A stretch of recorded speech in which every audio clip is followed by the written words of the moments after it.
మసాలా పొడి వేసేసాక ఇది చాలా అంటే చాలా టేస్టీగా ఉంటుంది ఫ్రెండ్స్. ఎలా చేయాలో అనేది మీకు నేను చెప్తాను procedure. This is my first video in cooking. నేను చెప్దాం అనుకున్నాను, అప్పుడు నేను బిజీగా ఉన్నాను కాబట్టి ఇప్పుడు నేను చెప్తున్నాను. నేను ప్రొసీజర్ ఏంటంటే, ఒక కడాయి తీసుకొని ఆ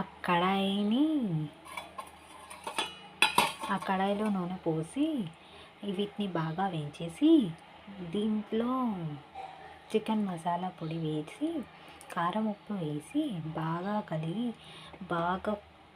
కలిపి ఇది మెత్తగా ఫ్రై అయ్యేలాగా పెట్టుకోవాలి.